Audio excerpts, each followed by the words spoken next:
langkah Allah Subhanahu wa taala. Qul amin, fa qultu amin. Maka aku katakan amin, kata baginda Rasulullah sallallahu alaihi wa ala alihi wa sahbihi wa sallam.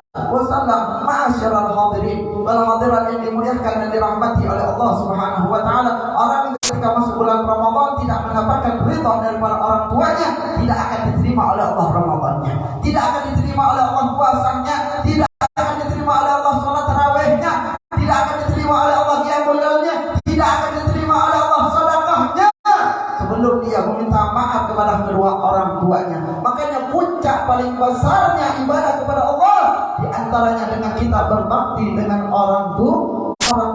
Mata muka orang tua telah dinilai ibadah oleh Allah Subhanahu wa taala. Bahkan baginda Rasulullah sallallahu alaihi wasallam beliau menyatakan, "Ma min rajulin yanzuru ila wajhil walidayh nadara rahmah illa kataballahu biha hajjatan mabruratan maqbulah." Tidaklah seorang pemuda dia memandang muka orang tuanya dengan pandangan rahmat, dia memandang muka orang tuanya dengan pandangan syafaqah, illa kataballah, kecuali telah dicatatkan oleh Allah dia mendapatkan pahala yang hajinya mabrur, diterima oleh Allah Subhanahu wa taala. Kita kadang-kadang berangan-angan pengen pergi haji, kita kadang-kadang berangan-angan pengen pergi umrah, kadang-kadang kita belum disampaikan oleh Allah pergi haji, belum disampaikan oleh Allah pergi umrah. Jangan berkecil hati berapa banyak mereka orang yang tidak pernah pergi haji di dunia tapi mendapatkan pahala haji di sisi Allah Subhanahu wa taala, tidak pernah pergi umrah ketika hidup di dunia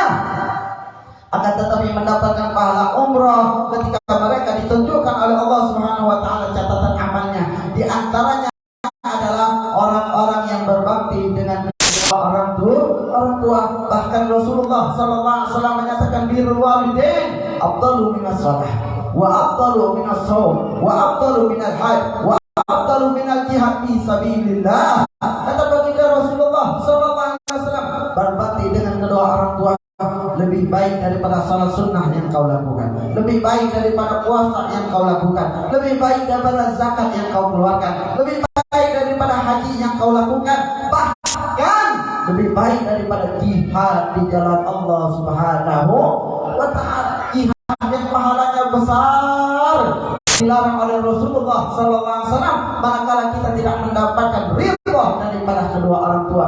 Pernah salah satu sahabat Nabi Muhammad sallallahu alaihi wasallam mendekati Rasulullah sallallahu alaihi wasallam, ingin dengan Rasulullah, ya Rasulullah, izinkan aku hijrah, izinkan aku berperang menemani wahai Rasulullah sallallahu alaihi wasallam. Aku tidak datang menemuimu ini wahai Rasulullah sampai aku menyebabkan kedua orang tuaku menangis. Apa kata Rasulullah sallallahu alaihi wasallam? Apakah Rasulullah mengajak yuk kau jihad? Jika engkau mati, engkau akan termasuk golongan syuhada. Setiap tetesan darahmu akan menjadi saksi. Rasulullah enggak berkata seperti itu. Justru Rasulullah mengatakan irji ilaihima adhikhuma kama abkaitahuma. Kata Rasulullah, pulang lagi engkau temui ayahmu, pulang lagi engkau temui ibumu. Adhikhuma, buat kedua orang tuamu tertawa, buat kedua orang tuamu tersenyum. Kama abkaitahuma, sebagaimana engkau telah membuat sedih kedua orang tua.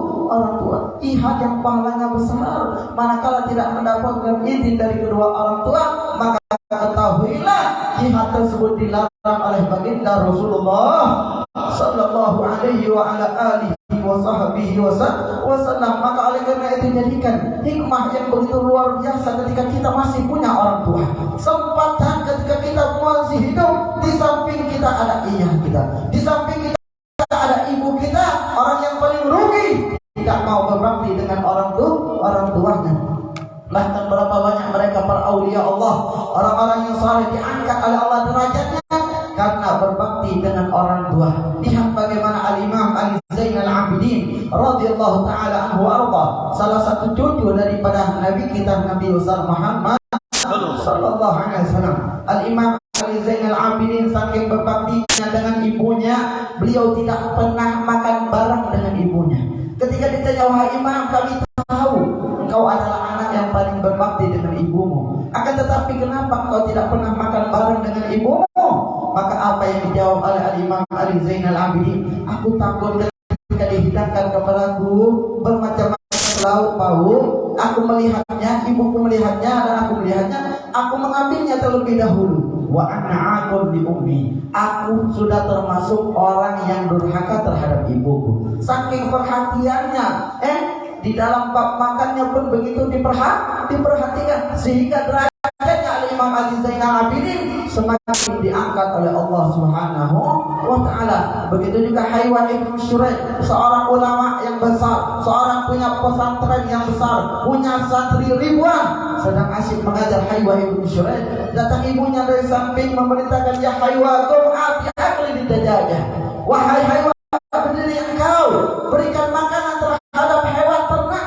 Ternyata ibunya punya ternak ayam yang selalu memerintahkan kepada Haywan Ibn Shuraih untuk memberikan makan terhadap ayamnya, terhadap ternaknya. Maka apa yang dilakukan Haywan Ibn Shuraih? Apakah tanggung mengajar? Belum selesai pasalnya, belum selesai babnya, mengajar ditinggalkan demi mematuhi perintah seorang ibu. Makanya derajatnya semakin ditinggikan oleh Allah Subhanahu wa ta'ala, derajatnya semakin diangkat oleh Allah Subhanahu wa ta'ala. Ma'asyiral hadirin wal hadirat yang dimuliakan dan dirahmati oleh Allah, manakala kita durhaka dengan orang tua kita, inilah kadang-kadang menyebabkan rezeki kita sempit, urusan kita sempit, masalah demi masalah. Akan tetapi ketika kita berbakti dengan orang tua kita, rezeki kita akan diluaskan oleh Allah, pikiran kita akan ditenangkan oleh Allah, hati kita akan ditenangkan oleh Allah Subhanahu wa ta'ala. Manakala kita bisa membahagiakan daripada kedua orang tua kita,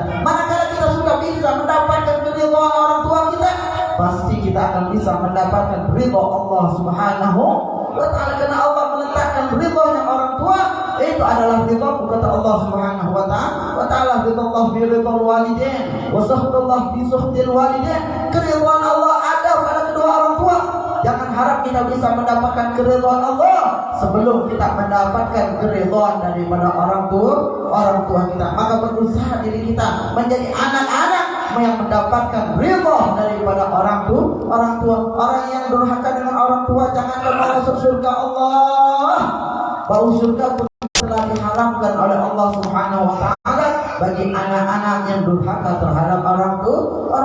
Bahkan orang-orang yang durhaka dengan orang tuanya bisa menyebabkan wafatnya dalam keadaan su'ul khatimah. Waliyadu billah min dzalik. Sebagaimana diceritakan Alqamah, orang yang ahli ibadah, puasanya top, tarawihnya top, ibadahnya, sedekahnya top, akan tetapi di akhir hayatnya sulit untuk menyebutkan kalimat asyhadu an la ilaha illallah wa asyhadu anna muhammadar rasulullah. Maka mereka para sahabat Nabi Muhammad sallallahu alaihi wasallam dalam keadaan bingung, karena para sahabat Nabi mengenal Haywan Ibn Shuraih orang yang ahli ibadah, yang hebat puasanya, yang hebat sedekahnya, yang hebat ibadah ini dan ibadah itunya. Akan tetapi kenapa di akhir hayatnya sulit untuk menyebutkan kalimat asyhadu an la ilaha illallah wa asyhadu anna muhammadar rasulullah. Maka mereka sahabat Nabi melapor kepada Nabi Muhammad sallallahu alaihi wasallam. Datanglah Nabi Muhammad sallallahu alaihi wasallam melihat keadaan daripada Haywan Ibn Shuraih, melihat daripada keadaan Alqamah tersebut. Maka Rasulullah bertanya, apakah ini Alqamah masih mempunyai orang tua? Ternyata dicari, ternyata Alqamah masih mempunyai seorang ibu. Kata baginda Rasulullah sallallahu alaihi wasallam, panggil terlebih dahulu ibunya. Ibunya memenuhi panggilan baginda Rasulullah sallallahu alaihi wasallam. Datang ibunya kepada baginda Rasulullah sallallahu alaihi wasallam, dan Rasulullah berkata, wahai ibu, ini Alqamah anakmu. Kami mengenalnya orang yang baik, orang yang rajin majelis taklim, orang yang rajin ibadah, orang yang rajin pergi masjid, orang yang rajin sedekah. Akan tetapi kami bingung kenapa akhir hayatnya seperti ini. Apakah Alqamah punya salah terhadap dirimu? Apakah Alqamah punya dosa terhadap dirimu?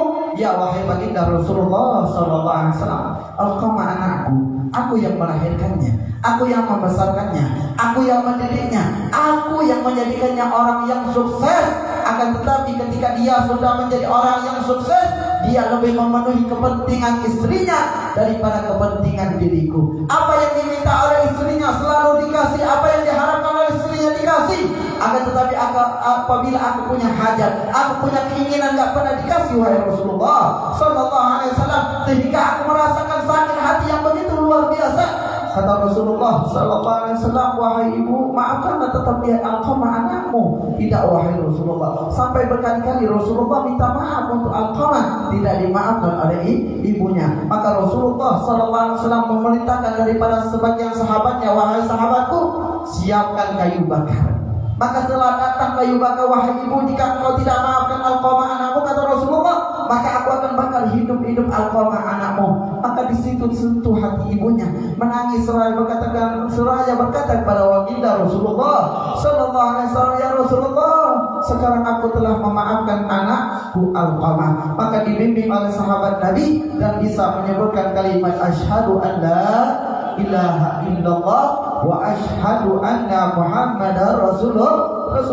Dan Rasulullah berdoa kepada Allah, alhamdulillah alladzi anqadhahu minan nahar. Maha suci Allah yang telah membebaskannya dari api neraka. Maka di sini bisa kita simpulkan bahwasanya anak yang durhaka dengan orang tuanya bisa menyebabkan matinya dalam keadaan su'ul khatimah. Ma'asyiral hadirin wal hadirat yang dimuliakan dan dirahmati oleh Allah, berbakti dengan orang tua dituntut ketika mereka hidup.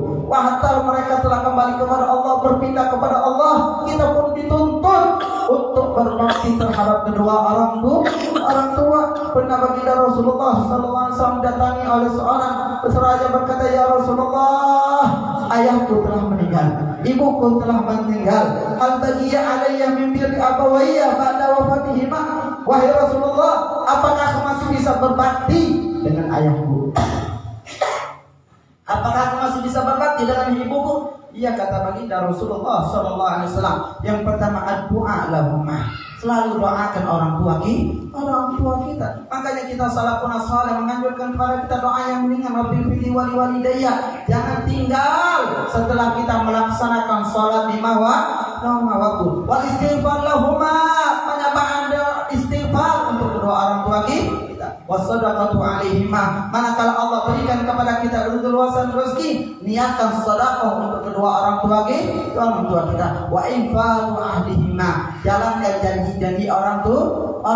Banyak wasiat orang tua kita, rajin-rajin salat, rajin-rajin baca Al-Quran, rajin-rajin hadir majelis taklim. Ingatkan wasiat daripada orang tua kita, jalankan daripada wasiat daripada orang tua kita. Itu cara kita berbakti kepada orang tua kita. Walaupun orang tua kita telah kembali ke rahmat Allah, maka niscaya ketika kita mendoakan orang tua kita, anak-anak kita pun akan jadi anak yang berbakti terhadap diri kita. Karena Rasulullah SAW mengatakan, biru aba'akum tabirukum abna'akum, berbakti kalian terhadap ayah kalian, berbakti kalian terhadap ibu kalian, tabirukum abna'akum, maka akan berbakti terhadap kalian anak-anak kalian.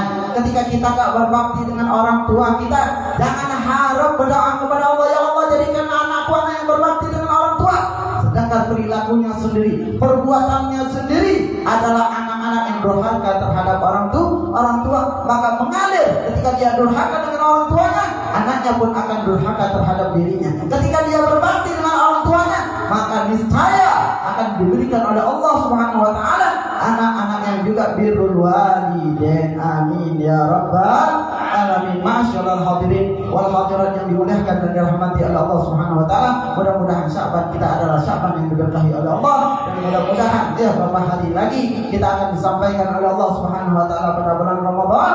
Maka oleh karena itu saya wasiatkan semuanya ketika masuk bulan Ramadan, bukan hanya berbangga dengan datangnya bulan Ramadan, telah mendapatkan anugerah yang besar dari Allah Subhanahu wa taala, yang Rasul menyatakan man fariha bidukhuli Ramadan haramallahu jasadahu 'ala niran. Siapa orang yang berbangga, senang dengan datangnya bulan Ramadan, Allah telah haramkan jasadnya daripada panasnya api neraka Allah Subhanahu maka tunjukkan datangnya bulan Ramadan dengan senangnya kuat ibadah, senangnya giat salat tarawih, dengan senangnya siap di dalam tilawatul Quran, senangnya di dalam bermacam-macam ibadah, mendekatkan diri kita kepada Allah Subhanahu wa taala. Karena ganjaran pahala yang Allah berikan pada bulan Ramadan, amal sunnah mendapatkan pahala wajib. Yang wajib dilipat gandakan oleh Allah Subhanahu wa taala ila sab'ina dhifan, sampai 70 kali lipat di sisi Allah Subhanahu wa taala. Dan orang yang paling merugi keadaannya nggak berubah ketika masuk bulan Ramadan.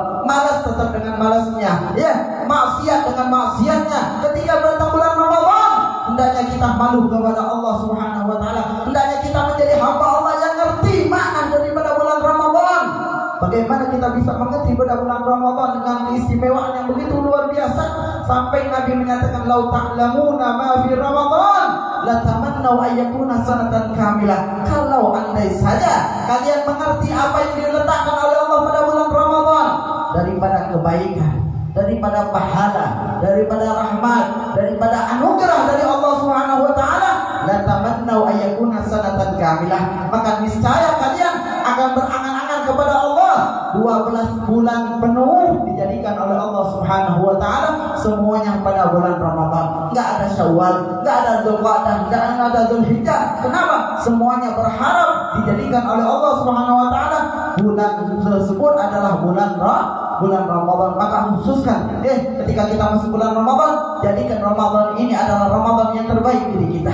Bisa jadi kita berjumpa pada Ramadan tahun ini dan belum tentu kita akan berjumpa nanti di bulan Ramadan yang akan datang. Gak ada yang bisa menjamin dirinya ketika dia berjumpa dengan Ramadan tahun ini bisa berjumpa lagi dengan Ramadan yang akan datang. Maka manfaatkan Ramadan yang akan datang ini dengan ibadah kepada Allah Subhanahu wa taala. Mudah-mudahan kita semua diberikan kekuatan oleh Allah untuk beribadah kepada Allah Subhanahu wa taala pada bulan Ramadan. Allahumma barik lana fi Sya'ban wa ballighna Ramadan.